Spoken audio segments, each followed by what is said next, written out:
Bienvenidos a Comprensión de los Tiempos y a estas conferencias con el doctor Hugo Aldana.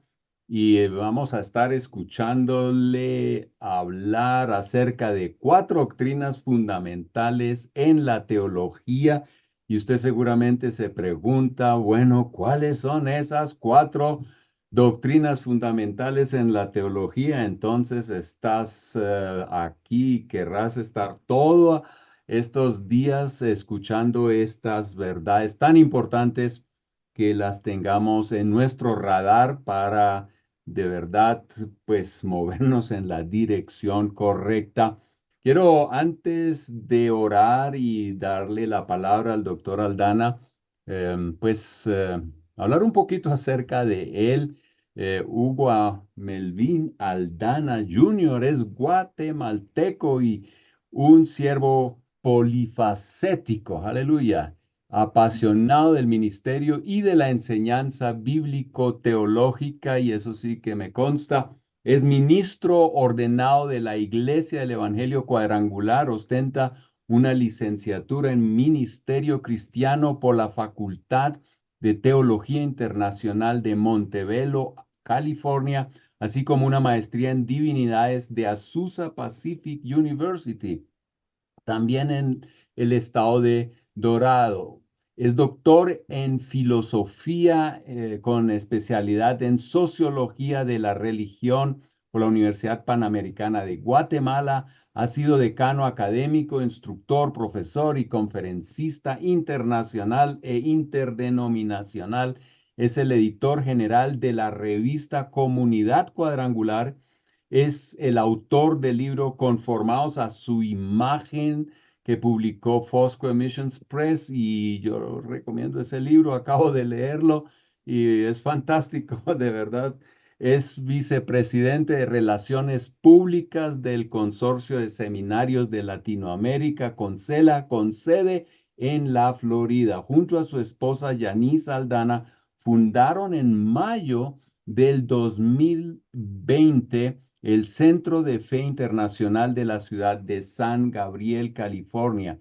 Desde julio de 2023 es el director de iniciativas hispanas de Life Pacific University, una gran historia que tiene el doctor Aldana, y hoy lo tenemos aquí en Comprensión de los Tiempos. Qué privilegio, y estamos pues muy expectantes de lo que van a ser estos 3 días de conferencia. Padre Celestial, gracias por el doctor Aldana, pastor y maestro, Señor, hijo tuyo, aleluya. Y hoy aquí enseñándonos verdades bíblicas, verdades que nos van a enfocar en aquello que importa. Señor, gracias por su vida, por su familia, por su ministerio, Señor, y bendícelo en estas conferencias aquí online, y pido que esas conferencias cambien nuestras vidas, cambien muchas vidas de todos aquellos también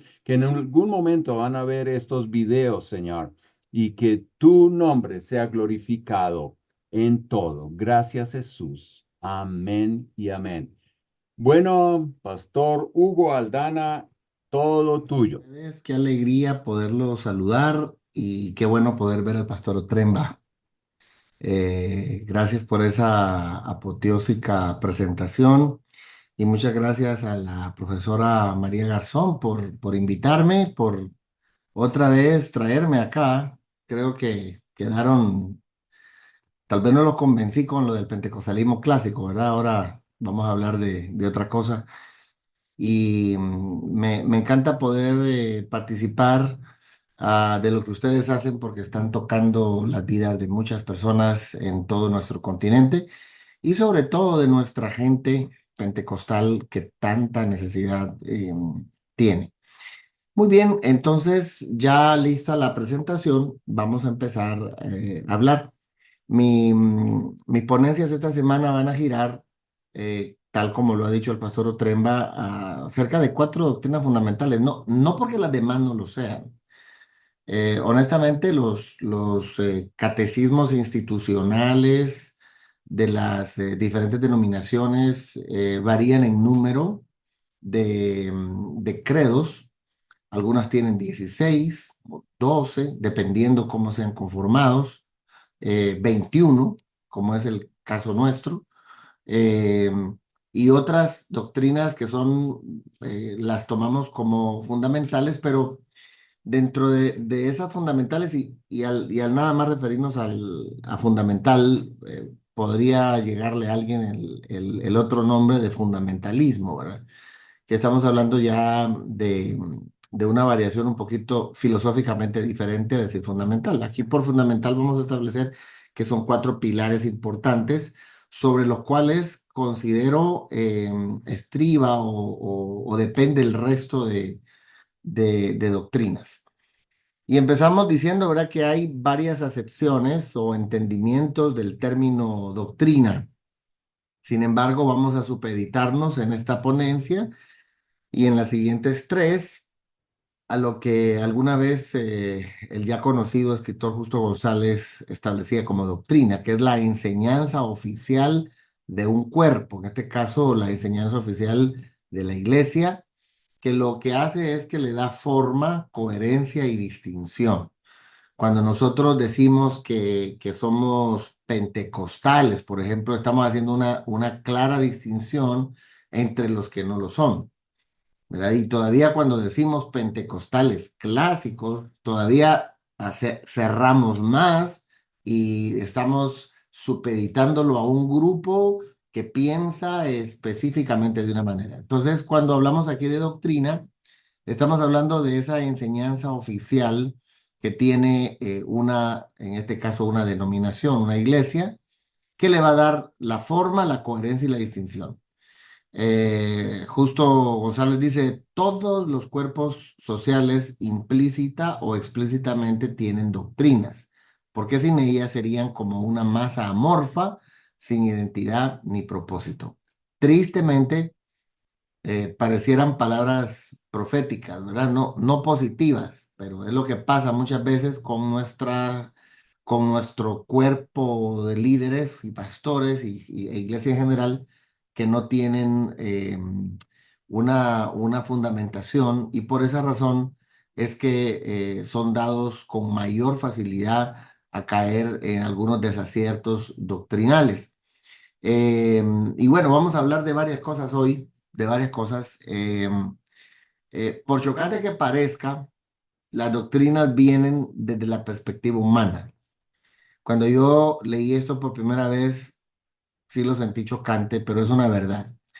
Creemos que ha sido Dios el que ha intervenido en la composición de las doctrinas fundamentales, pero tenemos que decir a ciencia cierta que la doctrina es humana, es decir, es la comprensión del ser humano acerca de lo que está, en este caso, en el texto, y se ha interpretado a través del tiempo.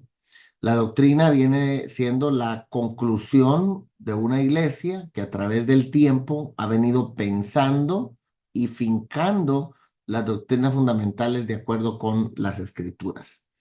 Así entonces debemos tener cuidado con confundir la doctrina per se con Dios mismo.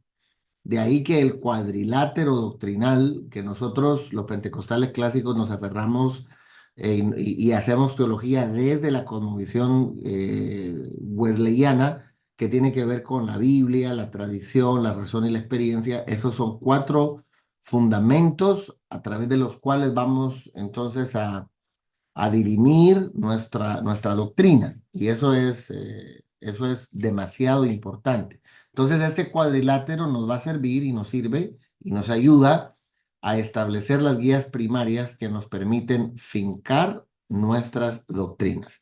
Con eso estamos diciendo que la doctrina se da desde de abajo hacia arriba, de la concepción de hombres que están pensando, pero voy a decir algo más aquí adelante, pero por si lo olvido, quiero decirlo de una vez. La doctrina no es antojadiza, no es como a veces pasa que algunos dicen anoche el Señor me reveló que esto es tal y cual. No, eso no pasa por ahí. La doctrina pasa por un trabajo analizado, pensado, trabajado. Por eso establecemos esta palabra muy importante de la tradición, porque la tradición, que tampoco son las tradiciones, es la tradición que se supedita específicamente a los primeros siglos del cristianismo y sobre la base de las doctrinas pétreas, las doctrinas fundamentales. Y esto hay que decirlo porque hoy por hoy cualquiera abre la Biblia y cualquiera predica y cualquiera saca de donde se le dé la gana, a veces textos que aparentemente parecieran tener cierta coherencia, pero no necesariamente es eso lo que el texto está diciendo. Entonces, bien importante que manejemos eso. Si es humana la doctrina, absolutamente, pero creemos también que esto va a llegar a una comprensión a través del tiempo, que es prácticamente es un trabajo científico, como cuando hay personas que llegan y a través de un proceso experimentan o llegan a una conclusión, pero no lo hace él solo. Hay otras personas que pueden certificar que efectivamente se ha llegado a la misma comprensión. Nosotros ahora en el siglo XXI tenemos ya 21 siglos de estar haciendo doctrina bíblica y por lo tanto, cuando establezcamos las cuatro doctrinas fundamentales sobre el resto del cuerpo doctrinal, vamos a decir, ya entiendo por qué. Bien, al continuar con esta ponencia, tenemos que decir que las doctrinas no son declaraciones o sugerencias caprichosas que alguien hace sin razón alguna, como estos que establecen nuevas revelaciones. El otro día se me heló el cuerpo cuando un predicador estaba diciendo, tomando la Biblia, dijo, esto es lo que Dios dijo. Pero lo que yo estoy predicando es lo que está diciendo Dios ahora. Oh, qué declaración más impresionante y más peligrosa, porque imagínense ustedes lo que habló y lo que está hablando, está poniendo su palabra al nivel de la escritura y la tradición, y entonces eso es un problema. Entonces no se trata de actualizar el cristianismo o de ponerlo a la moda, como algunos están pensando, que la iglesia tiene que repensar. Yo he estado oyendo mucho ese término últimamente. Hay que repensar. Pues, ¿qué es lo que vamos a repensar? Podemos repensar la liturgia, podemos repensar eh, nuestras maneras de acercarnos a las personas, pero las doctrinas fundamentales no las podemos repensar, más bien las tenemos que reestudiar para que puedan entonces tener un contexto adecuado en el tiempo en que estamos. Las doctrinas fundamentales se han establecido mediante un proceso de consenso que ha tomado mucho tiempo y esas doctrinas han probado ser resistentes a los fugaces cambios de la moda. Entonces hemos tenido muchísimo fuego en el transcurso de los años y podemos tener entre cristianos evangélicos algunas diferencias de tipo periférico, pero en lo fundamental ahí tenemos unidad. Y esas fueron palabras que también se adjudican a que la hermana McPherson las citó. Obviamente no son originales de ella, algunos se la adjudican hasta Agustín de Hipona he oído que se la adjudican, no se la adjudican a Wesley. En lo fundamental tengamos unidad y en lo secundario libertad, pero que en todo reine la caridad, ¿verdad? Reine el amor. Entonces, la fe que ahora sostenemos nos ha llegado por la lucha de los mártires que murieron por esa fe. Las historias son innumerables. Mucha gente ha ofrendado sus vidas en favor de las escrituras y de la doctrina. Entonces, ¿cómo es que hacemos nosotros teología o cómo es que llegamos a la comprensión de tener doctrina? ¿De dónde salen esas doctrinas? Y aquí tenemos frente a nosotros los cuatro componentes del cuadrilátero. Se conoce de dos maneras, el cuadrilátero doctrinal o el cuadrilátero wesleyano de doctrina, que no es que Wesley lo acuñó exactamente así, pero ya los que lo estudian a él llegan a esta conclusión, ¿no? De que él trae esto. ¿Y por qué de esta forma? Porque en origen la iglesia, hasta el tiempo de la Reforma, se hablaba de Biblia y tradición, ¿verdad? Biblia y tradición, a la par, como la iglesia tradicional lo tiene. Luego, el mundo reformado tiene solamente la Biblia y hablan es que no se puede tener Biblia sin tradición, pero se dice que es la Biblia únicamente la fuente de autoridad Y luego a partir del movimiento anglicano y metodista, ya al llegar al mundo metodista se habla de Biblia tradición. Se dice que la razón la trae Wesley del mundo pietista y él le agrega el asunto de la experiencia. Pero esto es muy importante cuando hacemos teología porque hacemos doctrina, porque nosotros, por lo general, los líderes, los pastores, cuando estamos hablando de la predicación, por ejemplo, de la enseñanza, siempre decimos la pura Biblia, aquí tiene que estar. Si no está en la Biblia, entonces no lo creo. Y aquí vamos a tener un problema porque tenemos doctrinas fundamentales que tienen un origen teológico, no necesariamente textual o literal en la Biblia. La misma palabra Biblia, ¿verdad? Hemos acuñado el término, pero si yo busco la palabra Biblia en el texto, pues en el intento moriré porque ahí no está. Entonces decimos la Sagrada Biblioteca. Y luego otra doctrina fundamental, que es el entendimiento trinitario. Y si alguien quiere establecer, por ejemplo, es una regla hermenéutica que diga que si el texto no lo dice, no lo creo, entonces no estamos poniendo una horca y nos estamos tirando al vacío, ¿verdad? No podemos hacer teología así. Por esa razón, cuando nos topamos los pastores con líderes que no tienen ningún tipo de experiencia histórica, que no se han acercado a la historia, a ver la cosmovisión de cómo se hace una doctrina, que la gente saca el texto y quiere encontrar la Biblia y mire aquí, mire allá, y a eso se le conoce como biblicismo. ¿Verdad? Hay gente que dispara textos, pero como la metralleta dispara balas.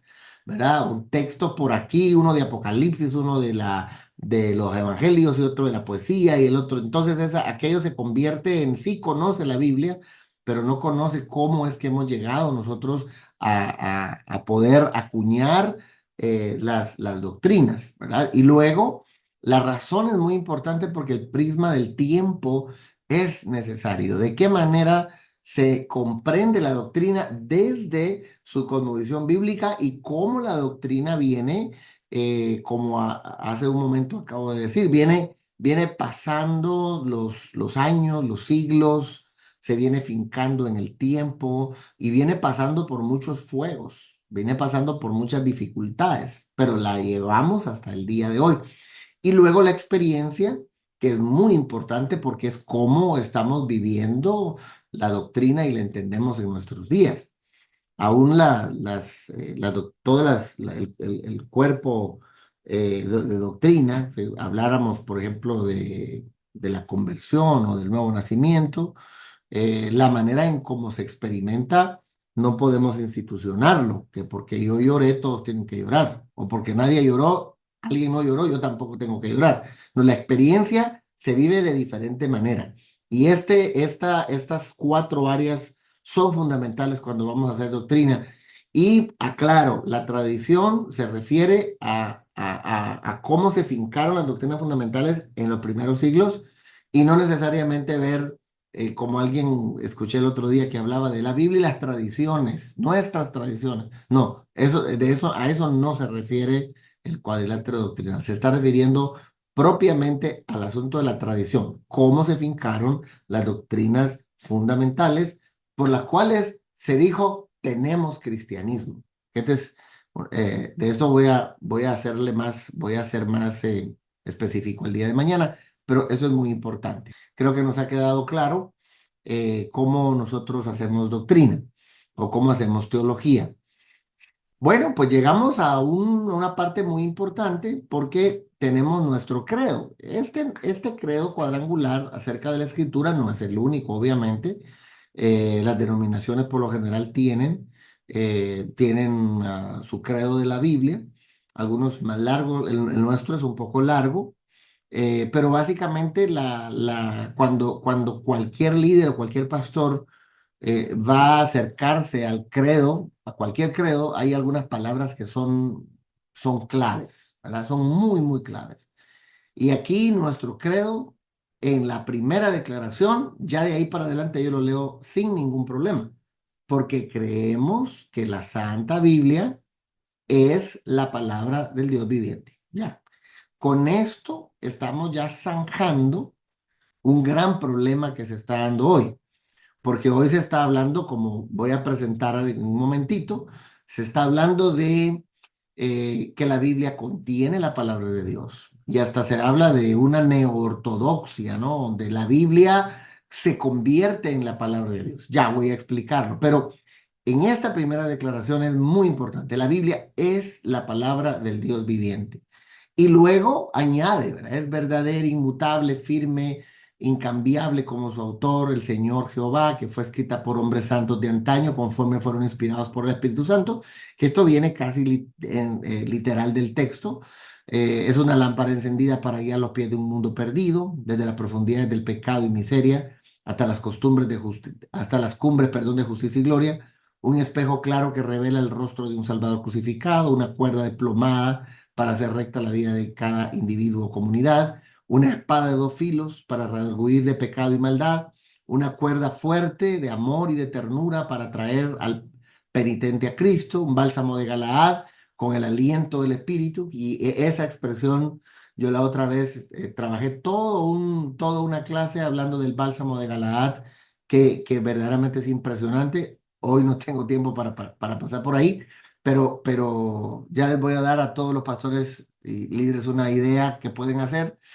Em, Puede sanar y vivificar el corazón muy doliente, la única base verdadera de compañerismo y unidad cristiana, el amante llamamiento de un Dios infinitamente amoroso, la advertencia solemne, el trueno distante que avisa de la tormenta, de la ira y la retribución que alcanzará al desobediente, el aviso alerta del cielo, la señal de peligro que advierte acerca del infierno, el tribunal divino, supremo y eterno, por cuya norma todos los hombres, naciones, credos y motivos serán juzgados.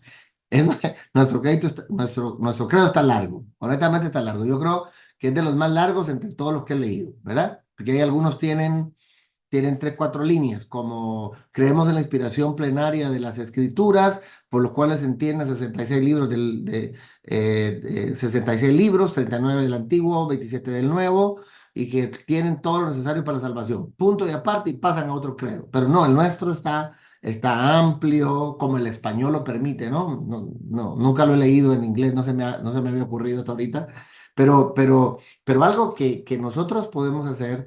Muchas veces nos vamos el shortcut, dirían en inglés, ¿no? Esos pedacitos de credo que nos reparten a veces y esos pedacitos le leemos a la gente.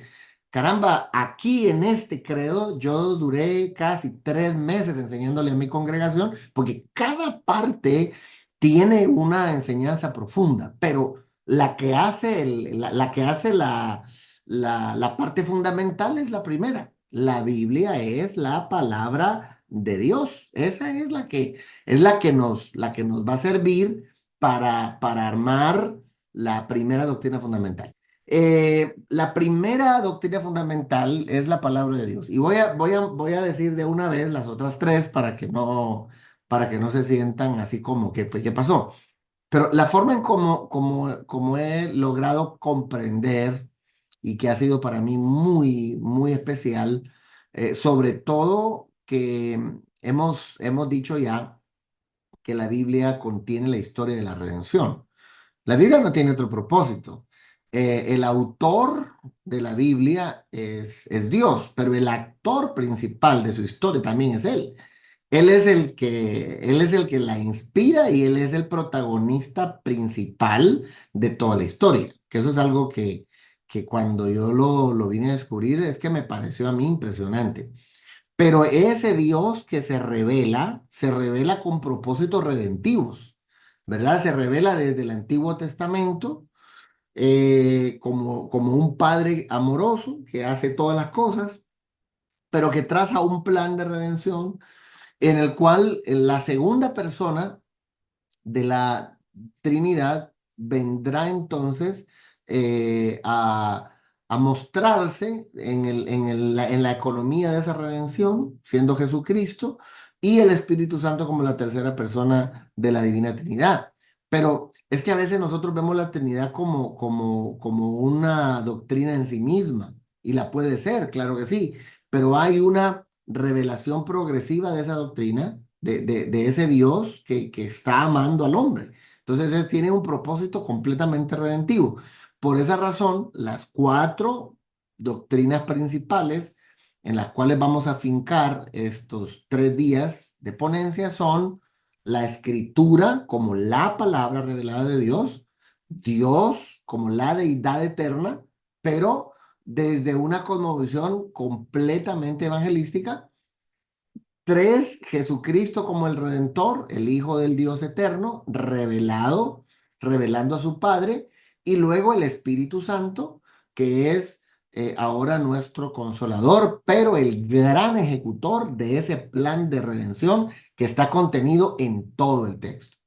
Es decir, en mi opinión, si un pastor no tiene claras estas cuatro doctrinas y de la manera en cómo se va a dilucidar en el texto, es que pienso que le está haciendo falta la chispa para hacer el trabajo.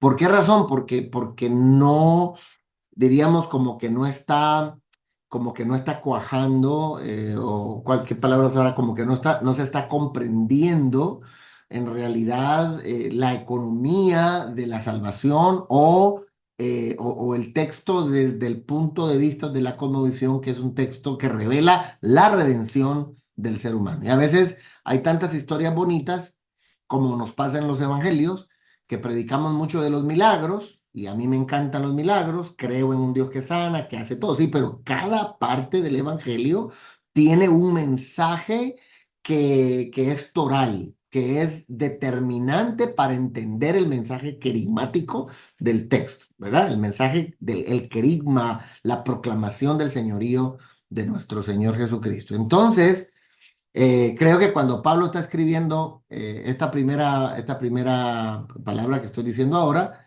pues no imaginaba de pronto, tal vez yo creo que él murió sin saber necesariamente lo que iba a pasar con sus escritos, ¿verdad? De hecho, entonces, para fincarlo bien, la Biblia, la deidad eterna, Jesucristo y el Espíritu Santo. Son las cuatro doctrinas sobre las cuales vamos a versar. Hoy nos vamos a quedar exclusivamente en el texto, en la escritura, como esa primera doctrina pétrea sobre la cual descansan todas las demás.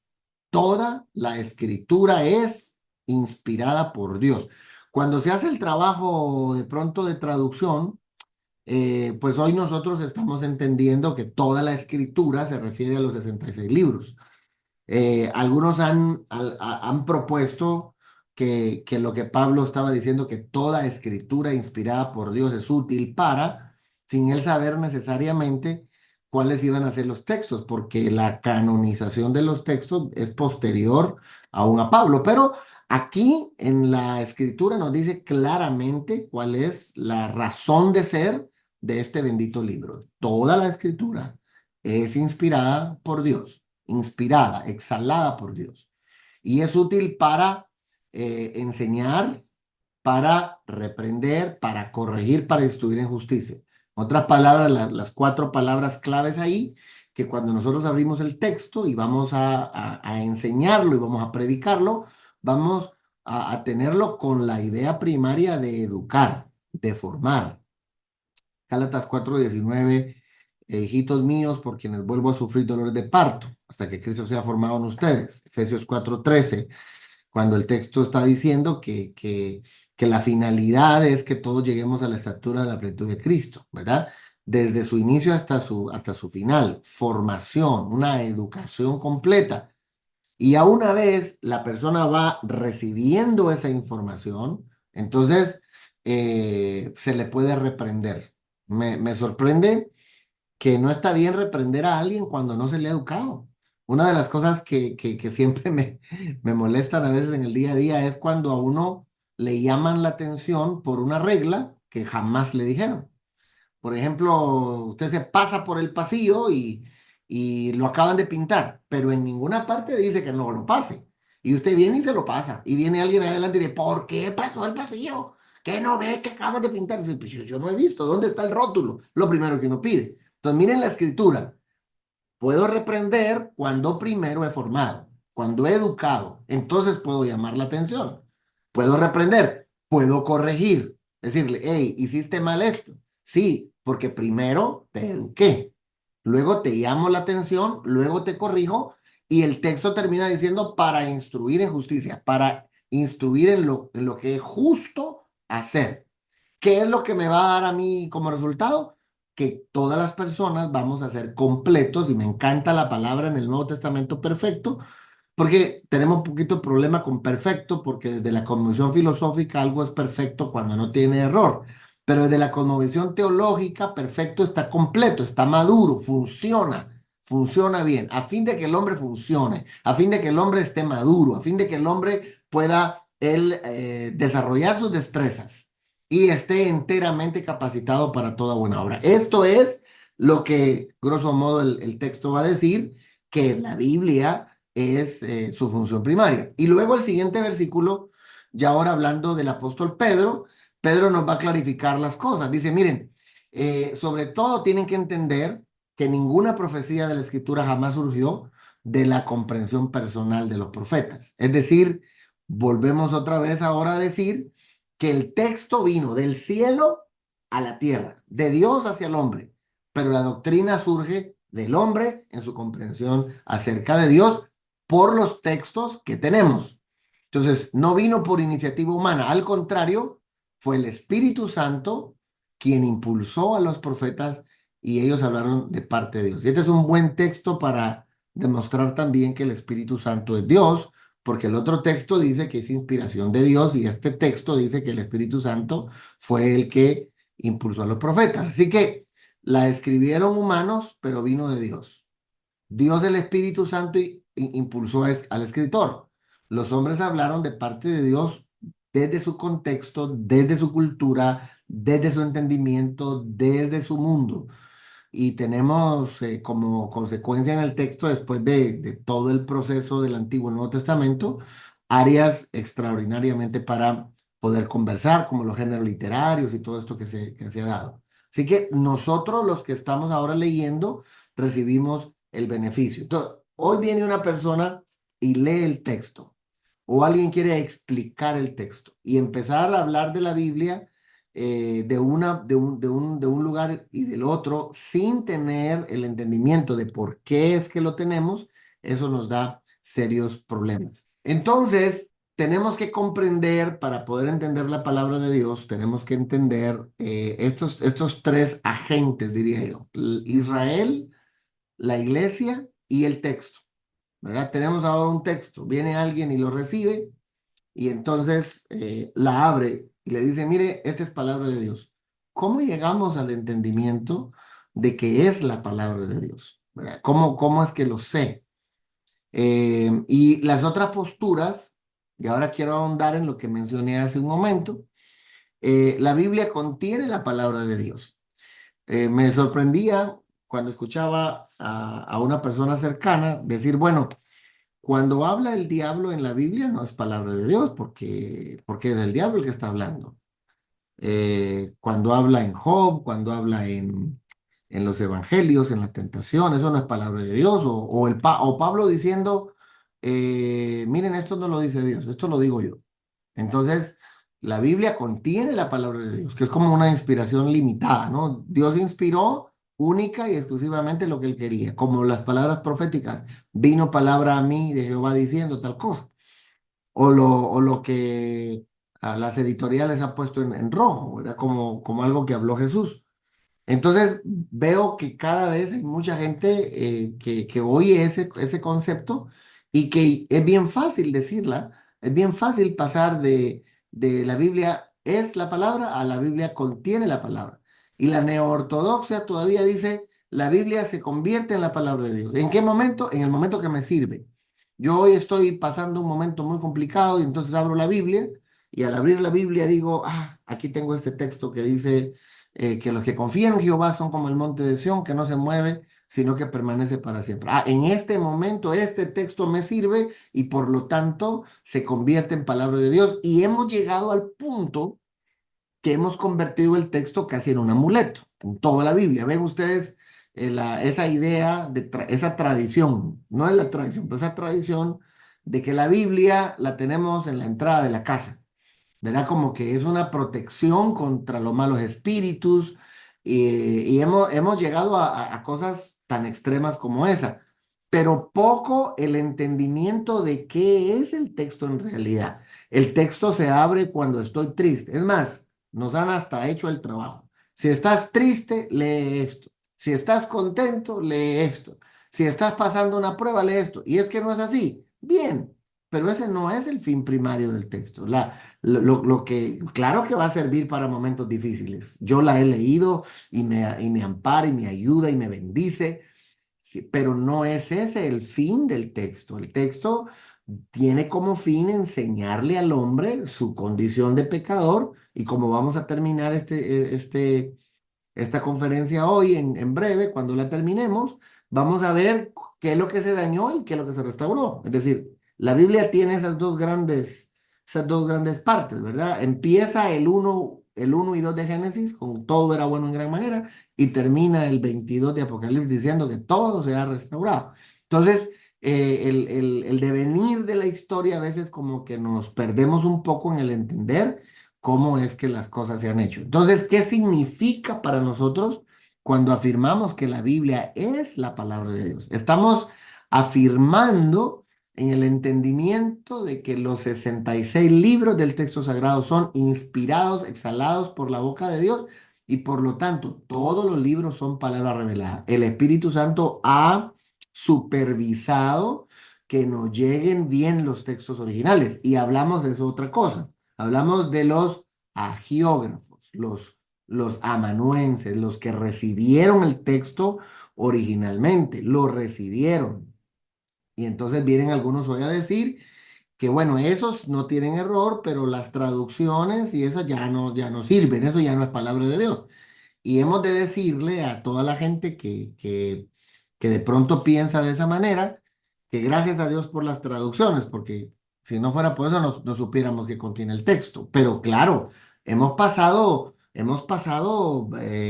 un tiempo bastante fuerte para poder llegar hasta ahora a lo que tenemos. De hecho, cuando se descubrieron los rollos del Mar Muerto, una de las grandes pruebas que ahí se dieron fue cuando leen un fragmento de Jeremías y se dan cuenta que lo que decía de varios siglos antes de Jesús y lo que tenemos hoy en el libro de Jeremías es exactamente lo mismo. Y nos cuesta comprenderlo porque nuestra cultura hispana, no somos un pueblo de tradición oral. Nosotros somos un pueblo de casi ni de lectura, casi no tenemos ni tradición, no, ni oral ni escrita, ¿verdad? Pero el pueblo de Israel esa es otra historia. Los copistas, todo el trabajo que Israel cumple con el traspaso de la tradición oral sencillamente es impresionante. Entonces, las traducciones, claro, van a tener alguna diferencia por aquí y por allá porque estamos hablando de que tanto el hebreo como el arameo se constituyeron ya en lenguas muertas, caídas en desuso. Claro, el hebreo ya tenemos varias comunidades en Israel que lo han retornado, pero hay un hebreo moderno. Pero ya el griego koiné del primer siglo no es el que hoy se habla. Sin embargo, a pesar de todo, las ciencias bíblicas han hecho un trabajo excepcional en la conservación, en el estudio, la traducción de todo lo que hoy tenemos, ¿verdad? Y si hay un tiempo de verdad que es algo bendecido, es este tiempo. Tenemos la Biblia en todas formas y diría yo de todas las maneras, hasta en braille, toda la tenemos, traducciones y tal, y tenemos una amplísima fidelidad. De tal manera que aquellos que vociferan y dicen, no, que la Biblia está llena de errores y tal, casi siempre son gente que habla sin haber hecho un buen análisis. Gente que lee un texto ahí en cualquier periódico de cualquier lado y empiezan a repetir como periquitos cosas, pero honestamente el que se mete a hacer el trabajo serio en el texto va a darse cuenta de algo. Lo que tenemos hoy de escritura es palabra de Dios. No es ni más ni menos, es palabra de Dios. No solo la contiene ni se convierte, no, es la palabra. Entonces, cuando nosotros leemos nuestro credo, la Santa Biblia es la palabra del Dios viviente, Amén. Sí, Señor, porque esa ha sido la conclusión, no de este año, no del año pasado, no del movimiento cuadrangular de hace 100, no del movimiento reformado siquiera, no, desde los primeros siglos. Se estableció que la Biblia es la palabra de Dios y eso es algo de donde nosotros no nos podemos bajar. Por ninguna razón. No podemos dar ni un ápice de espacio. Esta palabra es lo que Dios ha revelado y es un trabajo que nos va a revelar la redención. Cualquier otro uso que alguien le quiera dar al texto sagrado sea anatema. ¿Por qué razón? Porque no puede tocar lo que desde el principio de los tiempos de la iglesia se ha tenido como una doctrina. Por esa razón, tenemos que tener un gran cuidado y no importa quién lo diga. Puede ser un teólogo, puede ser alguien que escribió muchos libros, pero todo aquel que hable de reinterpretación, hay que tener mucho cuidado, porque no podemos estar trastocando la palabra de Dios y no podemos cambiar de una hermenéutica histórica las reglas de interpretación del texto, no las podemos cambiar por hoy estarle buscando a una interpretación cultural de cómo me siento o si Jesús dijo una cosa o la otra y empezar a tergiversar y a sacar. No, no, no. El texto, las ciencias bíblicas tienen un método histórico crítico que sí ha develado cosas a veces que no imaginábamos, pero también ha fincado. Es que la Biblia ha pasado por todas las manos de eruditos que están a nuestro favor y en nuestra contra, y no han podido vencer la coherencia y la unanimidad del texto en un punto. Esta Biblia que tenemos, esta sagrada palabra que tenemos, muestra la redención de los seres humanos. Y ya. De ahí que si eran 6 días literales, que si no eran literales, que tal, ahí pues discutamos. Gastémonos la clase y hablemos de una cosa y de la otra. Si Josué paró el solo, no lo paró, tal. Hay muchas cosas en el texto. Si hay dos relatos de creación, si hay dos historias del arca de Noé, tal. De eso podemos hablar y vamos, subamos, bajemos. Pero jamás en que Dios se ha revelado al hombre para salvarlo, porque si perdemos y damos un ápice de espacio en eso, no se nos quitan la base primaria de toda la fe cristiana. Bueno, sigamos. Yo de pronto dejo de enseñar y me pongo a predicar. Bueno, entonces la Biblia tiene dos testamentos, tiene dos pactos, que algunos han dicho que mejor ni lo hubieran puesto en medio nada, ¿verdad? Pero el primero o el veterotestamentario devela la historia del pueblo de Israel y el Nuevo Testamento muestra entonces a la iglesia. El antiguo va a develar a Israel, el nuevo va a develar la iglesia del Señor. Ambos testamentos son necesarios para el entendimiento de la historia sagrada. Aquellas personas que por su ignorancia o por tener una comprensión equivocada de los textos llegan a la conclusión de que vamos a ser solamente nuevos testamentarios. Entonces es como mirar la segunda parte de una película sin ver la primera. Habrá muchísimas cosas en el Nuevo Testamento que no va a captar, que no va a entender, porque tenemos más de 900 cifras. Yo creo que más de las 1000 referencias del Antiguo en el Nuevo. Y todavía para que nos sintamos hasta un poco, para mí me encanta poner espinitas para que después la gente investigue. También tenemos en el Nuevo Testamento algunas referencias a los libros deuterocanónicos del Antiguo Testamento. Y tal vez hasta alguna de algún pseudoepígrafe, ¿verdad? ¿Qué es eso? Va a ser otra historia. Ese es todo un componente que no nos lo vamos a terminar hoy. Pero es muy importante hablar de que hay dos testamentos. Y vamos a ir haciendo algunas, algunos detalles que nos van a servir para la comprensión. ¿Cuál es la tesis del texto? Cuando uno lee cualquier libro, estaba yo consultando este libro muy interesante de Justo González, que habla acerca de las doctrinas de la iglesia, por ejemplo. Y entonces, este libro tiene una tesis, y la tesis de este libro básicamente establece cuáles han sido los patrones de conducta, digamos, de la iglesia para establecer una doctrina. Esa es la tesis. ¿Cuáles son? Entonces, él empieza a trazar. La Biblia tiene que tener una tesis también, ¿verdad? ¿Dónde está la parte neurálgica a partir de la cual vamos a trabajar el resto de la escritura? Y se ha dicho que Israel pudo en el tiempo del exilio trazar sin ningún problema su historia a partir de Abraham. Y por eso se dice que la mitad de la Biblia está ahí, ¿verdad? La mitad de la Biblia, Génesis 12. Para los que no están muy familiarizados, óiganlo y déjenlo así. Para los que están familiarizados, es el centro porque hay un parteaguas. Hay un antes, que son los primeros 11 capítulos que no se deben ver de manera cronológica, sino más bien un periodo de tiempo donde se dan todas las historias y a partir de Abraham, entonces empieza un trazo de la historia a través de todo el antiguo y culmina en el Nuevo Testamento. Y esta es la base de estos 3 versículos. Señor le dijo a Abraham, vete de tu tierra y tu parentela y de la casa de tu padre a la tierra que te mostraré. Tierra que te mostraré. Y haré de ti una nación grande. Una nación grande, te bendeciré, te engrandeceré, etcétera. Y dice, y en ti, dice el final, serán benditas todas las familias de la tierra. Perfecto. Tenemos ahora entonces 3 promesas. Si las ordenamos, diremos que el Señor le está diciendo, haré de ti una nación grande y te bendeciré. Te daré una tierra donde podrás desarrollar ese pueblo y en tu simiente serán benditas todas las familias de la tierra. ¿Por qué es importante esto?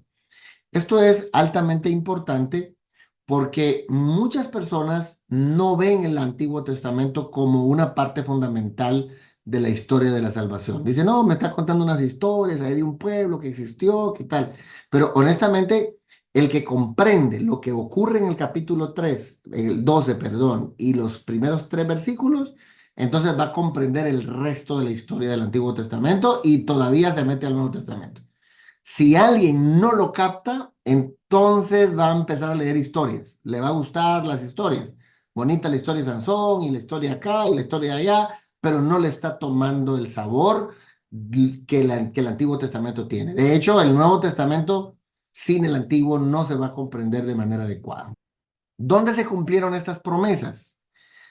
Haré de ti una nación grande y te bendeciré, se finca en el capítulo 20 de Éxodo. Dios aquí hace algo maravilloso porque allá en el monte Sinaí le da la ley a Moisés y ahí los hace una nación poderosa. Por cierto, eso fue 50 días después de la salida de Egipto, ¿verdad? Del Cordero Pascual. Seguimos en el recorrido nos salimos del Pentateuco y hasta hay algunos biblistas que han sugerido que debimos haber tenido un hexateuco para haber incluido a Josué dentro de los primeros 5 por lo extraordinario que ocurre en Josué, que son 24 capítulos, 12 de batallas y 12 de conquista. Y entonces ahí les da la tierra. Pero el resto de la historia del Antiguo Testamento, pasando después por el tiempo de los jueces, la monarquía, la división de la monarquía, los 2 reinos, etcétera, hasta el 700 y fracción, 500 y fracción del Reino del Sur, no miramos que se cumpla la tercera. Entonces, uno está como contando, muy bien, ¿y qué pasó? Y allá en Samuel le dice a David, mira, pues tu reino va a ser perpetuo y tanto acá, y aquello no acaba, ¿no? Entonces se termina el Antiguo Testamento y el que termina el Antiguo Testamento tiene que hacerse la pregunta, ¿y qué pasó? ¿Y qué? Falta una, ya le dio 2, falta la tercera promesa. Y es increíble. Sabemos todos que Mateo no es el primer libro del Nuevo Testamento que se escribe, pero teológicamente debe ser el primero. ¿Por qué razón? Porque el primer versículo nos va a decir libro de la genealogía de Jesucristo, hijo de David, hijo de Abraham, o hijo de Abraham, hijo de David. Entonces, ahí vamos a encontrar nosotros que Mateo 1:1 nos va a gritar, nos va a decir, nos va a anunciar, nos va a proclamar que la tercera promesa que le hizo a David se está cumpliendo ahora en la persona de Jesús. Y es ahí donde mañana, por ejemplo, vamos a ver cómo a partir de aquí se devela la segunda persona de la Divina Trinidad, siempre viéndola en clave evangelística, ¿verdad? Entonces, aquí notamos nosotros de manera muy interesante que el capítulo 12 va a marcar las 3 promesas, se van cumpliendo, Éxodo, Josué, pero la historia continúa, se termina el antiguo, no hay cierre de las 3 promesas, sino hasta en el primer versículo del Nuevo Testamento. Y ahora teniendo en el 1:1 del Nuevo Testamento, ahora entonces miramos nosotros que la historia bíblica es impresionante. ¿Y cómo termina Mateo? Que ese es algo de lo que más me impresionó. Mateo termina diciendo, pues bueno, ¿saben qué? Vayan a las naciones. Vayan a las naciones y anuncien el mensaje. ¿Por qué recordamos que Abraham le dijo, hey, mira, de ti, en ti serán benditas todas las familias de la tierra? El hebreo mishpahó, mishpahá, algo así se pronuncia, las familias, las etnias. Y ya ahora en Mateo le va a decir pantata etne, a todas las etnias de la tierra. Entonces, ¿por qué termina Mateo así? Porque la promesa es para todos. Ahora vemos nosotros cómo, ya si nos adelantamos un poquito, en el 1:8 de Hechos, bueno, van a recibir poder. Ahora en la administración de esa redención van a recibir el dunamis del Espíritu para que sean mártires, porque van a tener que estar dispuestos a dar la vida, y Jerusalén, Judea, Samaria y hasta lo último de la tierra. Ya como quien dice la primicia en el capítulo 2 en el versículo 5 de hecho nos va a decir que había en Pentecostés ese día, en la fiesta judía, habían de todas las naciones bajo el cielo. Es muy interesante que dice que de todas las naciones bajo el cielo, porque es ahí entonces como que es la primicia de lo que va a tener que ocurrir en el mundo entero. Vemos nosotros el componente de en ti serán benditas todas las familias de la tierra. El componente importante de que debía ser así, ¿verdad? Entonces, nosotros, cada iglesia, en este caso hablando desde la conmovisión denominacional, cada iglesia plantada en cada aldea, en cada municipio, en cada ciudad, es responsable de la evangelización de esa ciudad. Porque vemos el texto, leemos el texto en código de evangelismo. De la misma manera como el Señor está proyectando esta salvación, es lo que exactamente nos va a pedir. Por ejemplo, ya me estoy adelantando a lo demás, ¿verdad? Pero Juan 3:16, todo el mundo lo conoce. El Padre envió a su Hijo. Y primera de Juan 3:16, bueno, hagan lo mismo ustedes, ¿verdad? Encárnense ustedes también en la comunidad y vayan a hacer exactamente el trabajo que deben realizar. Entonces, aquí es donde vemos nosotros que cuando decimos la Biblia es la palabra de Dios, estamos diciendo, mira, este es el pensamiento de Dios y ahora te toca a ti tener que continuar. Podemos leer el texto desde su concepción de cómo está armado en sus partes o lo podemos ver también desde su concepción cronológica. Por ejemplo, si lo vemos por su cronología, dice el texto 1:17 de Mateo, de manera que todas las generaciones desde Abraham, porque lo estamos viendo a él, desde Abraham hasta David son 14, y desde David hasta la deportación a Babilonia también son 14, y desde la deportación de Babilonia hasta el Cristo son 14 generaciones. Hay mucho que se ha hablado aquí de por qué es que está escrito de esa manera esta genealogía, y una de las posibles respuestas es porque ellos, al tener una tradición oral, era mejor para ellos ir contando 14, 14, 14, 14, para poderlo memorizar y comprender. Pero es interesante que va desde Abraham, a quien se le da la promesa, hasta David. ¿A David por qué? Podemos decir que a David se le dio una promesa de que el Mesías sería rey, ¿no? El Mesías, el Cristo, es el ungido, es el rey, entonces hasta David. Pero también hay otra razón, y para mí es muy poderosa. El hecho de que con David, Israel llegó a tener el más grande territorio y llegó a ser la nación poderosa que fue en todo el sentido de la palabra con David. Con Salomón experimentó esplendor, pero con David experimentó algo que se amplía, algo que cubre la tierra, algo que llega lejos, que es hasta hoy lo que tienen en la mente la nación de Israel, ¿verdad? Llegar a tener ese mapa tal y como lo tenía en el tiempo de David. Pero luego de David empieza a haber una decadencia. Ya con Salomón el reino se divide en dos hasta que llega la deportación de Babilonia. Interesante que no habla de la deportación de los asirios. ¿Y por qué será? Porque la línea mesiánica, corre por el reino del sur hasta llegar al 586, ¿verdad? En la deportación de Babilonia. Y de la deportación de Babilonia hay un periodo que es tan extremadamente importante, que es el periodo del exilio y el posexilio, donde se cree pues que ahí como hubo tres grandes deportaciones, hay tres grandes retornos y tres grandes líderes. Podemos recordar a Zorobabel, a Nehemías y a Esdras, ¿verdad? Uno que viene a reconstruir el templo, otro que reconstruye la parte política y Esdras que va a reconstruir la familia y va a abrazar la Torá o va a abrazar para nosotros el Pentateuco como la ley de Dios establecida. Termina con la exogamia, que eran los matrimonios mixtos, y con un tremendo proceso de dolor ahí se establece la endogamia, que fue el matrimonio entre ellos mismos, y se finca a partir de ahí el judaísmo. Mucha gente piensa que el judaísmo desde siempre, no, el judaísmo se finca ahí y hay unos cambios tremendos y brutales. Por ejemplo, antes del exilio se decía que alguien era judío porque tenía padre judío. Pero a partir de que se establece el judaísmo y la endogamia, alguien es judío porque tenga padre judío, pero madre judía.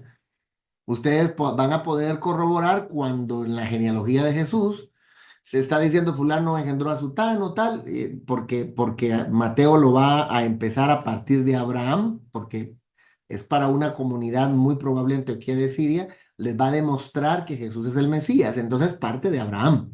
En la genealogía de Lucas parte de Jesús y regresa hasta Adán. Es otra cosa, ¿no? Pero este parte de Abraham para acá. Pero bien interesante esta línea porque lo que va a demostrar cuando termina la genealogía y dice hijo de fulano que engendra a José, marido de María, de donde viene Cristo. ¿Cómo es que se da ese salto de hombre a mujer ahí, de hijo de María? Aparte que aparecen otras mujeres, pero parte de la ley endogámica del siglo V antes de Cristo. Esos son asuntos de pronto más profundos que vale la pena ver. Entonces, hay un preexilio, el preexilio antes de la deportación de Babilonia, exilio y posexilio que está perfectamente marcado en el 1.17 de Mateo. ¿Por qué es importante este trazo? Estamos hablando de que la Biblia es la palabra de Dios, porque siendo que la Biblia es la historia de la redención y Dios es el actor principal, entonces es necesario conocer el devenir de esta historia, cómo Dios se ha revelado y cómo Dios le establece a Abraham estas tres promesas y de una vez el plan de redención empieza a partir de Abraham, cómo se va a desarrollar ese plan de redención. Y sin esa comprensión veterotestamentaria, la comprensión novotestamentaria o del entendimiento del Nuevo Testamento no va a poder ser muy factible o muy entendible. Entonces, vean aquí, tenemos este cuadro interesante. El Antiguo Testamento empieza con una familia y empieza con 5 libros, ¿verdad? El Pentateuco. El Nuevo Testamento empieza con una familia y 5 discursos, que son los de Mateo. Con Moisés se finca la ley en los 5 rollos, ¿verdad? Se le adjudican a Moisés, no porque se crea en su literalidad de que los escribió todos, porque ahí hasta contiene su muerte, pero sí porque él es el protagonista principal de la historia. Y con Jesús se finca el Midrash o la reinterpretación de los 5 discursos que cumplirían la Torá, ¿verdad? Redimensionando la ley. Cuando él dice oyeron que fue dicho, mas yo les digo. ¿Por qué es importante decir esto, mis estimados?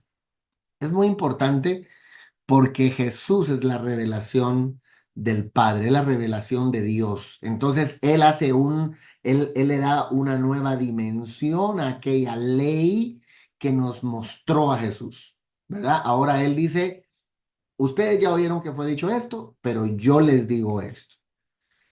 3, el Antiguo Testamento es la historia del pueblo que trajo al Mesías. 3, el Nuevo Testamento es la historia del pueblo que pregona al Mesías o que pregona a Cristo. 4, en la narración del Antiguo Testamento, el final de este pueblo fue trágico. Van exiliados y tristes. Ahí termina el texto. Terminaron tristes. pero en la narración, el final del pueblo de Dios, el Nuevo Testamento, es glorioso. Y hay un texto que es muy significativo en Mateo 21:43, cuando dice, por esta razón les digo que el reino de Dios les será quitado de ustedes. Se está refiriendo a los judíos y les será dado a un pueblo que producirá los frutos del reino. Ese sí es un texto brutal. En mi opinión, yo cuando lo leí la primera vez me dio hasta escalofrío, ¿verdad? Dije, hey, ¿qué es este texto? Miren ustedes ahora cómo hay un cambio de rol ahí. Bueno, ya ustedes trajeron al Mesías, señores, pero a partir de hoy este reino, que también se puede componer de ustedes mismos, de todos los salvados, este es el nuevo Israel de Dios, el que va a llevar ahora, no solamente va a traer al Mesías, es el que lo va a pregonar a todas las lenguas de la tierra, el que lo va a llevar a los confines de la tierra. Ellos todavía siguen pensando, y ellos, los judíos y algunas facciones en el mundo judío, todavía siguen pensando en cuándo va el Mesías y tal cosa, y todavía están rumiando el Antiguo Testamento o su ley.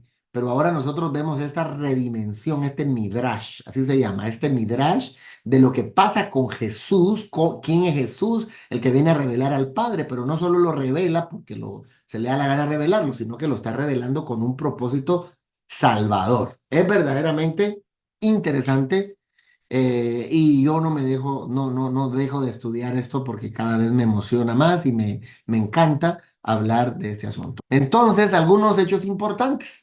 La Biblia fue escrita originalmente en hebreo, arameo y griego, lenguas que se han considerado muertas, excepto el hebreo que a través desde que la nación en Israel se establece, vuelven otra vez a tomar aquel griego antiguo, claro, el antiguo, y manejan el nuevo también, el moderno. El canon del Antiguo Testamento se finca en el primer siglo. A veces uno piensa que esto fue del tiempo, qué sé yo, de los reyes, pero no.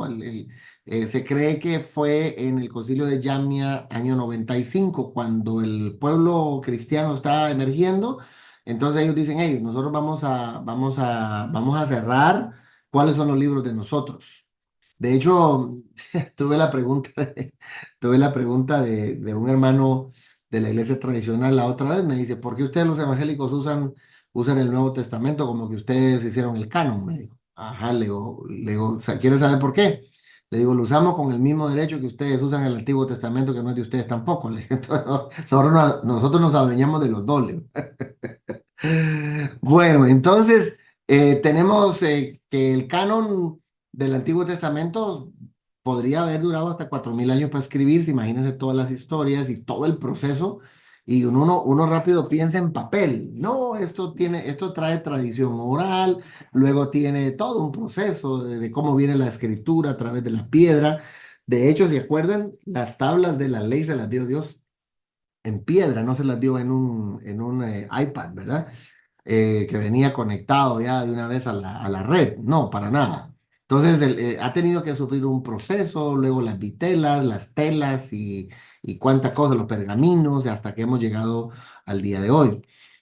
A partir de, bueno, el Nuevo Testamento se escribe en unos 60 a 70 años, ¿verdad? 20, 30 años después, la primera carta que se escribe del Nuevo Testamento es Primera de Tesalonicenses.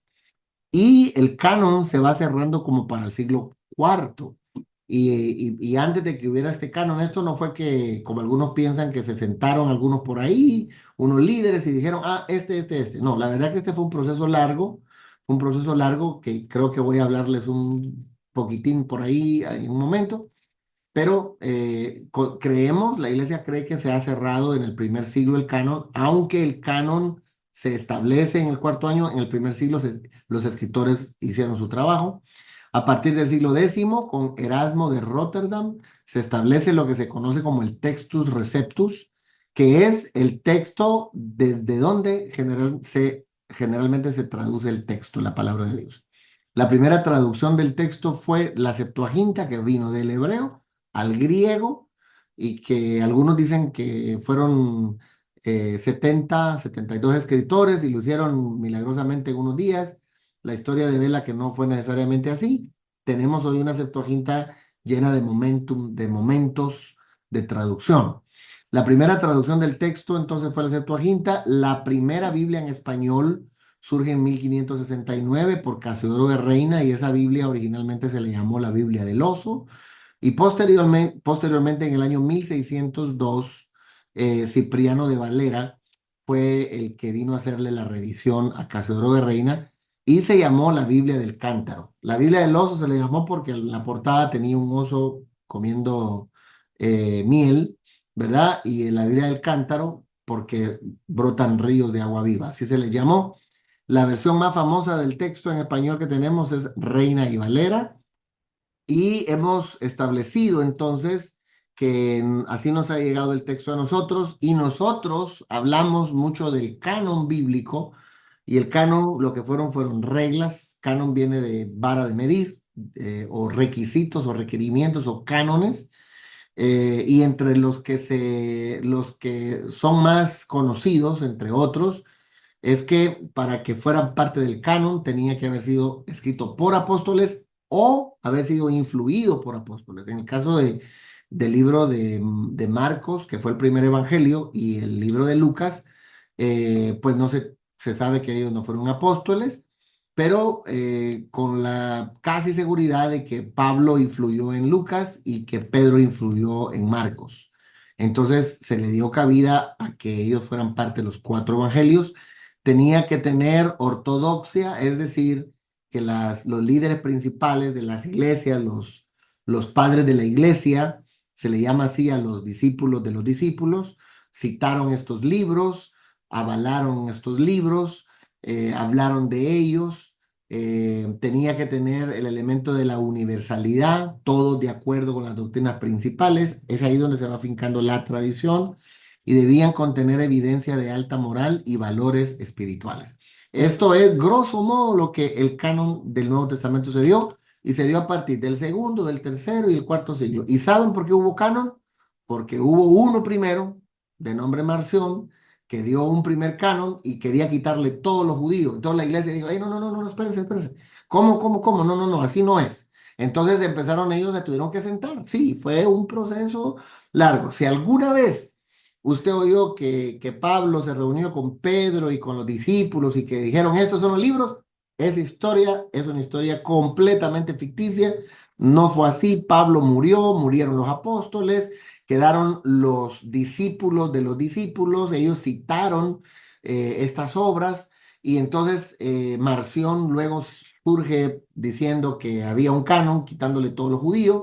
La iglesia, los líderes diferentes, los obispos se fueron sentando y por eso es que creemos que si la Biblia, los hagiógrafos originales, fueron inspirados por el Espíritu, también lo fueron los hombres que en el proceso determinaron que estos 27 libros serían parte del canon sagrado.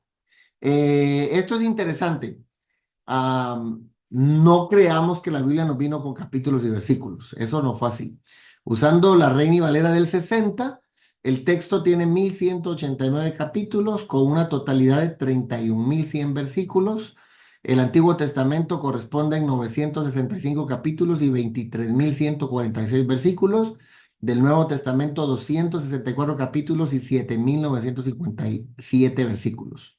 Y antes de la imprenta solo podía leerse en manuscrito del texto y no tenían capítulo ni versículos. Fue en 1250, obviamente de la era cristiana, que este señor llamado Hugo Sacto Caro, Hugo tenía que llamarse, dividió los libros en capítulos y en 1545 Roberto Stevens, que fue un impresor francés, presentó el Nuevo Testamento con la división con versículos. El paraíso terrenal trajo dolor y muerte, pero el paraíso celestial traerá restauración de todas las cosas. Por eso una vieja frase que luego se la copiaron los testigos de Jehová, pero no tiene nada que ver con ellos, es de paraíso perdido a paraíso recobrado. Esa es la historia del texto bíblico vista desde la concepción de la redención.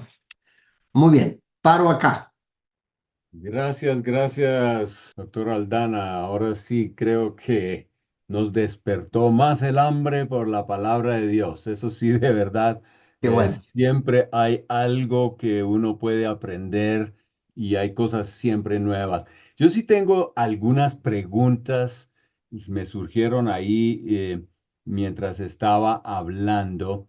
En estos tiempos yo he escuchado hablar un poquito al principio de lo que estabas hablando de la doctrina y se está hablando del dogma, que eso es lo que uno no puede mover, de la doctrina, que bueno, es como la verdad aplicada, o yo no sé cómo algunos lo definen, y la opinión. Lo que sí se dice es que por el dogma podemos dividir iglesias, por la doctrina, pues cada quien haga lo que desea y la opinión, pues eh, no vamos a pelear. ¿Qué piensas de eso? Porque dogma, doctrina y opinión, esa es ¿cómo se dice? Tres palabras que hoy están siendo usadas mucho. Muy bueno, me parece excelente, sobre todo porque creo que cuando, por ejemplo, en el mundo de la academia, cuando se hace un trabajo, un documento escrito, del cual ambos lo harán, y la pastora ya lo hizo, algo que siempre se acostumbra es tener un glosario. ¿A qué se están refiriendo con una y con otra? Porque efectivamente, todas las declaraciones de fe son dogmáticas, ¿verdad? Digo, tenemos cuestiones dogmáticas. Por ejemplo, nosotros creemos en Dios.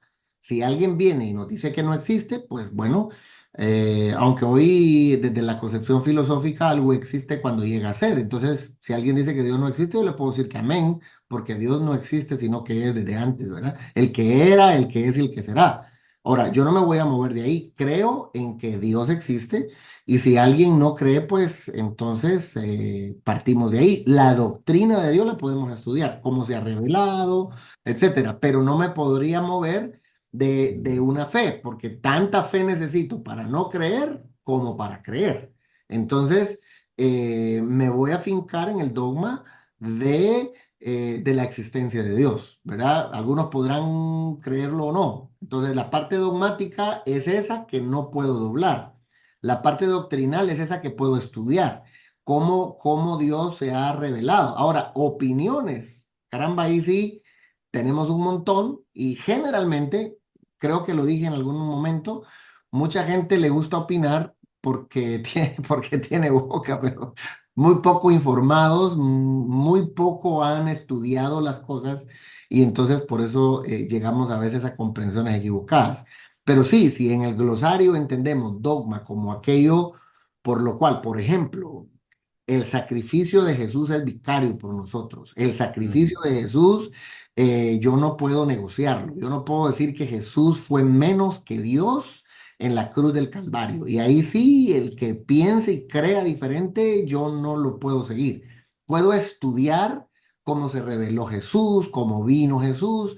De hecho, hay una gran controversia histórica por el Teotocos, ¿verdad? Es María la madre de Dios, la madre solo de Jesús, la madre acá. Esa doctrina la podemos llevar para acá, para allá, estar de acuerdo, estar en contra, pero hay una cosa que sí no está negociable. Jesús es nuestro Salvador. Mm. Su sacrificio en la cruz, eso es pétreo, eso es dogmático y por eso me mato con cualquiera. Pero ahora si me dice que la cruz era más alta, más chiquita, que estaba más curva que para acá, que ahí puedo, ahí está bien. Ahí yo me muevo en eso y platiquemos y todo. Pero en lo fundamental, ahí sí no podemos negociar. Entonces, si entendemos esa parte como dogmática o como la Biblia es la palabra de Dios, yo muero por eso. Esa parte para mí es dogmática. Eso yo no lo puedo cambiar.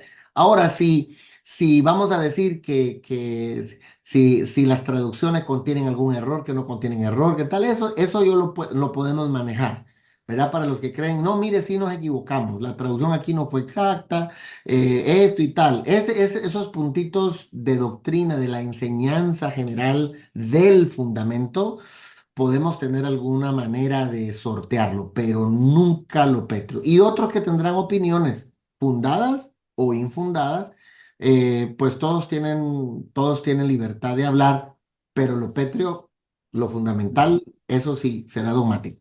No sé si le contesto, pastor.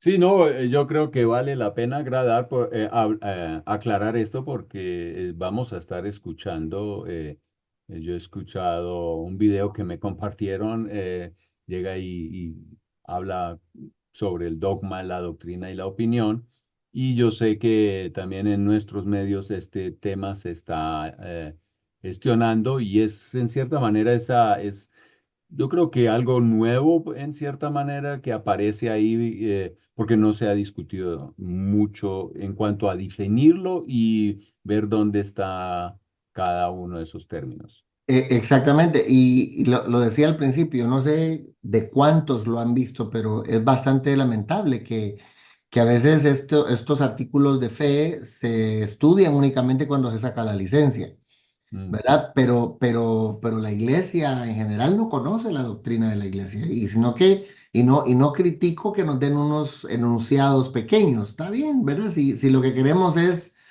recordarlos, está bien. Pero creo que la responsabilidad de todo pastor es conocer esa doctrina. Ya desde el momento en que yo entro a la página web de una iglesia, de una denominación, que me dice ahí, por ejemplo, la Biblia tiene una inspiración limitada y contiene la palabra de Dios, yo y ahí ya pegué el grito en el cielo. Digo, no, no, no, aunque tenga cristales y tenga sillas bonitas y tal, yo no quiero ir ahí, porque mm, no creen de la Biblia lo que creo yo. Y la otra cosa, muy importante, no creo en eso caprichosamente, sino a través de todo un conjunto de trabajo que no empezó con nosotros los pentecostales, porque esas son ideas que a veces la gente tiene y dice, ¿usted quién fundó su iglesia? ¿Y quién fundó su iglesia? No, hombre, la iglesia la traemos desde allá, desde Jesús mismo, desde los padres apóstoles, desde los discípulos, padres apostólicos, toda la tradición de la iglesia. Y para cuenta, pues es que creemos que la Biblia es la palabra de Dios, que creemos en la ujú. vida eterna, que creemos en Jesús, que creemos en el Espíritu Santo, su obra, su trabajo, etcétera, ¿no? Y a partir de ahí, entonces empezamos a fincar el resto de doctrinas. Pero si no pensamos y no creemos así, entonces ese es un problema. Cuando alguien empieza a hacer doctrina, como lo que decía, esto es lo que dijo Dios y esto es lo que está diciendo hoy, uf, eso es peligroso. Total, total.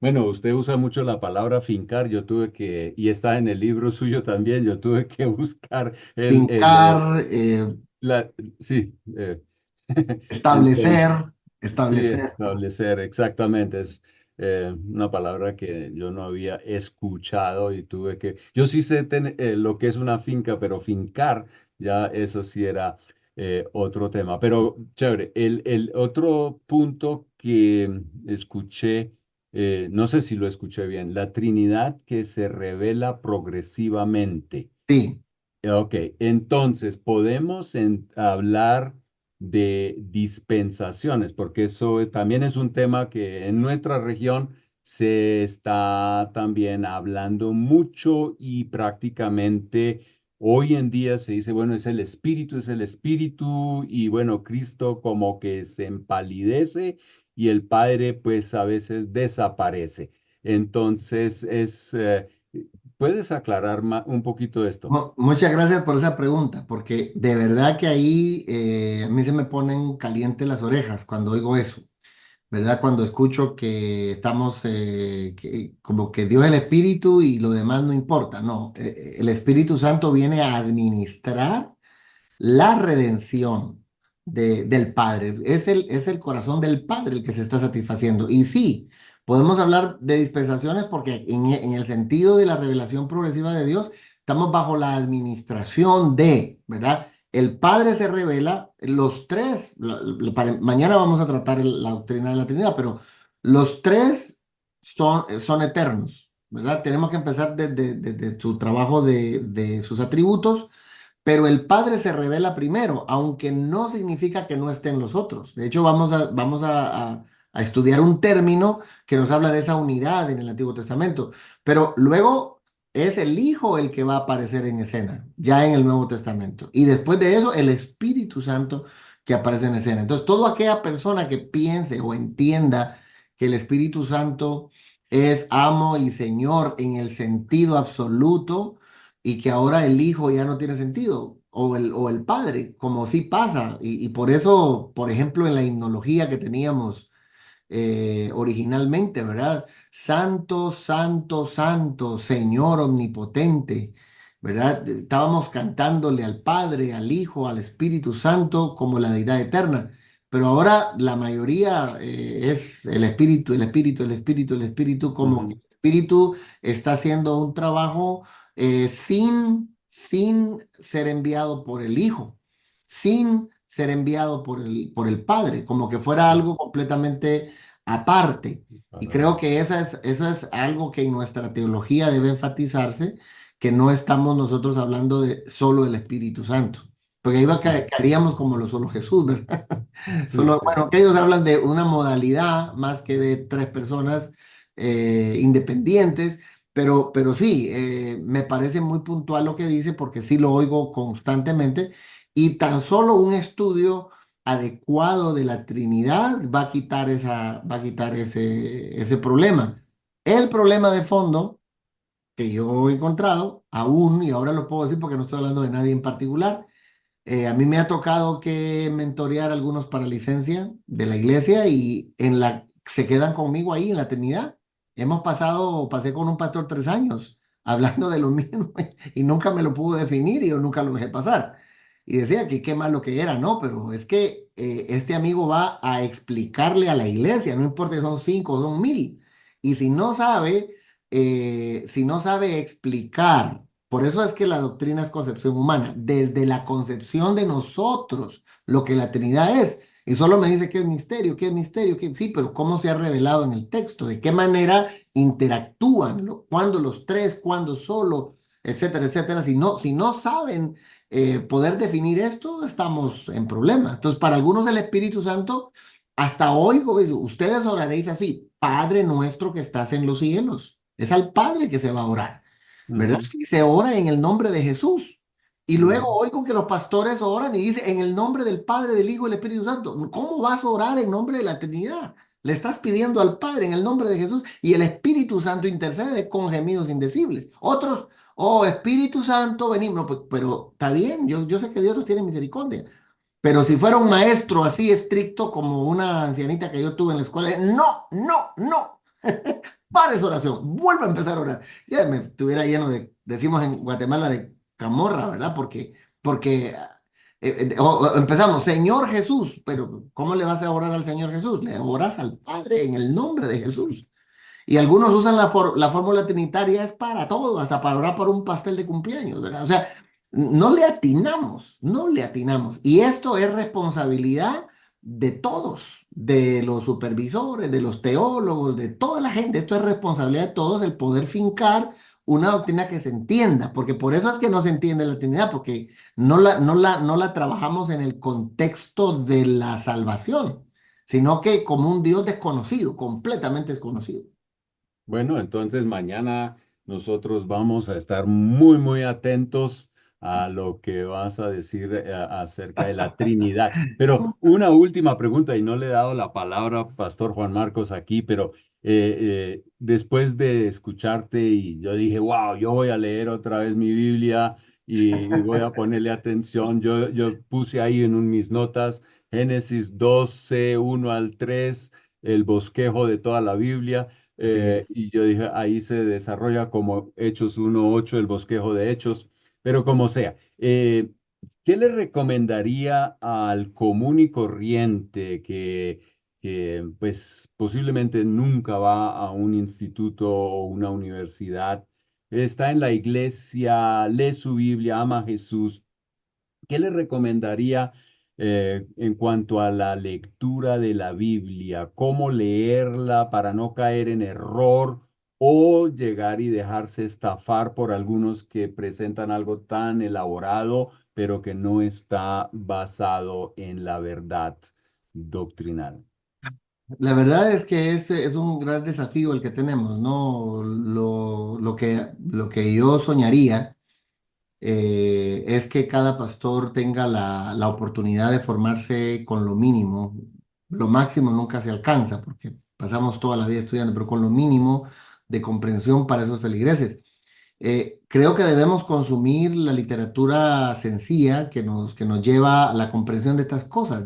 Cuando yo descubrí que la Biblia es que no es tan complicada, pues aún las cosas que nosotros decimos, hermano, esto de ser cristiano es bien difícil, es bien complejo, y la Biblia dice que el su yugo es ligero, no es una cosa, si tan solo la comprendo, la puedo mejorar. Cuando yo capté esto de la tesis de la Biblia, es que a mí se me hizo tan fácil, lo pude captar todo. Dije, Mm, aquí está, ya no tengo nada más que hacer.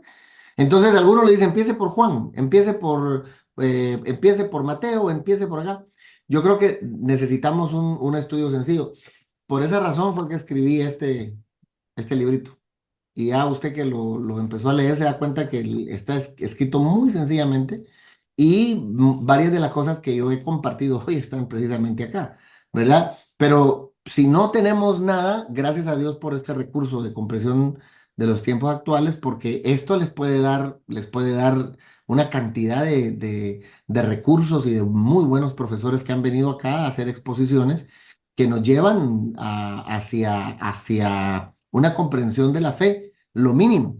Y mm. luego pues, hay que ir a la escuela, métase a la escuela. Si no tienes un pastor que te eduque bien, porque gracias a Dios que está ahí, porque hay que dar gracias a Dios por los pastores.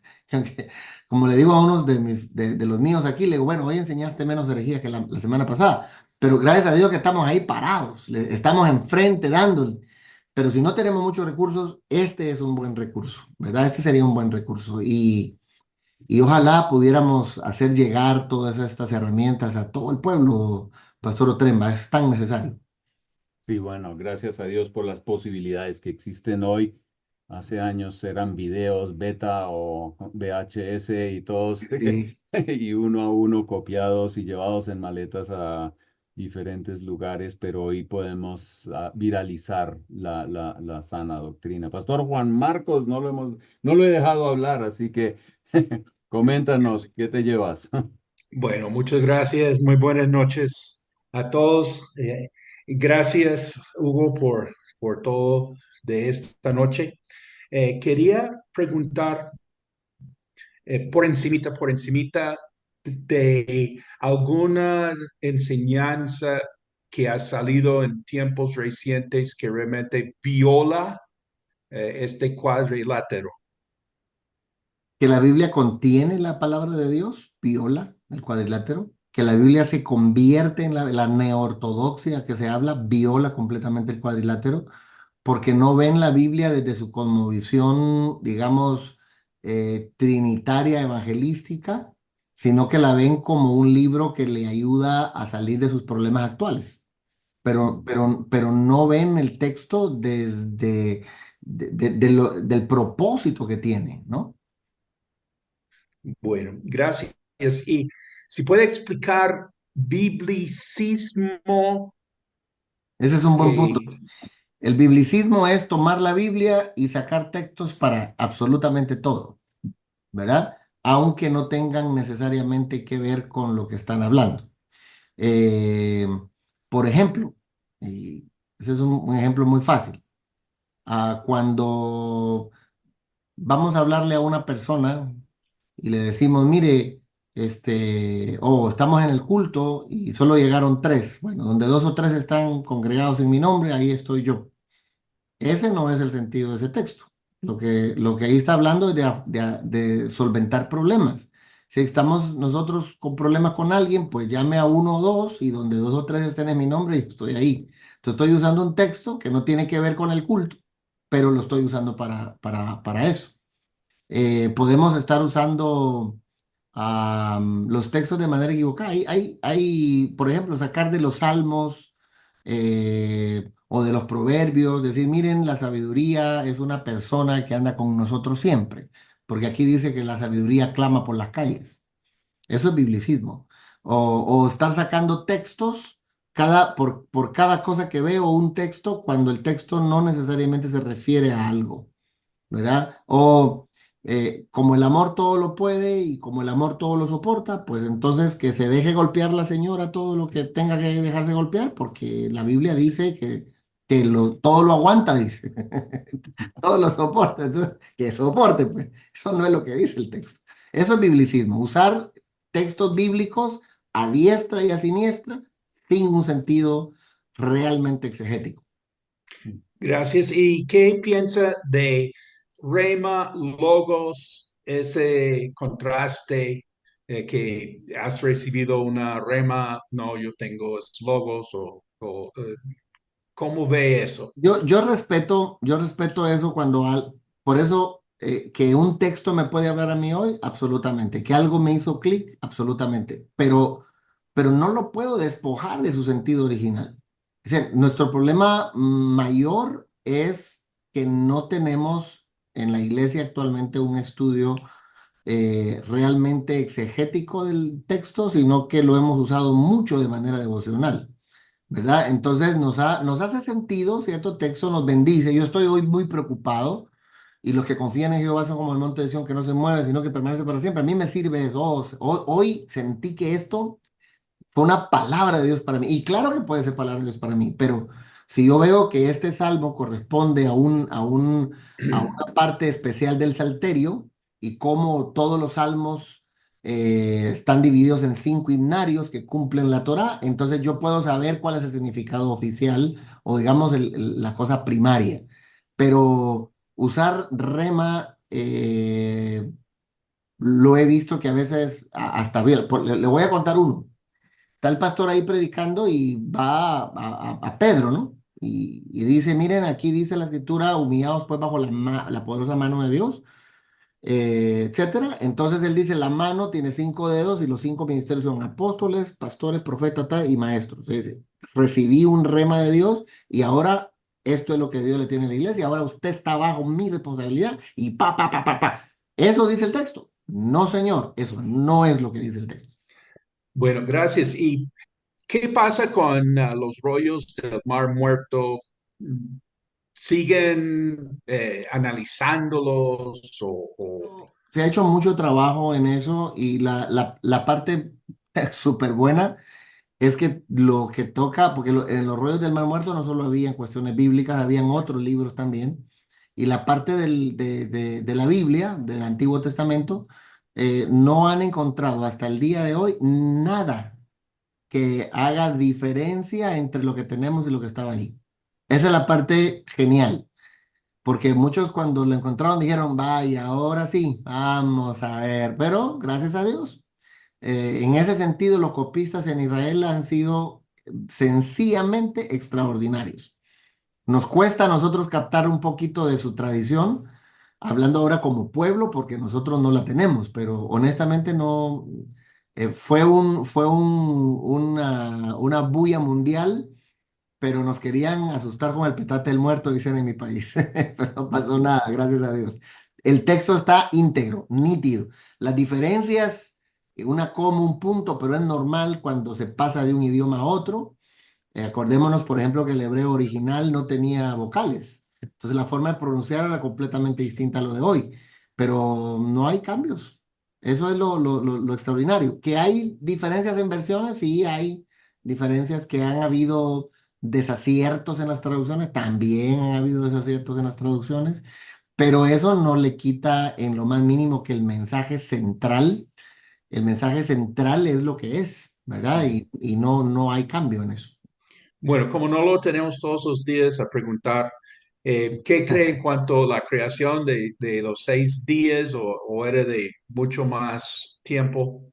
Bueno, la postura tradicional es que eran 6 días, apunta más a que son periodos, ¿verdad? De hecho, si nosotros medimos el día por la rotación y el sol y la luna, y las lumbreras se hacen en el cuarto día, los primeros 4 pudieron haber sido periodos.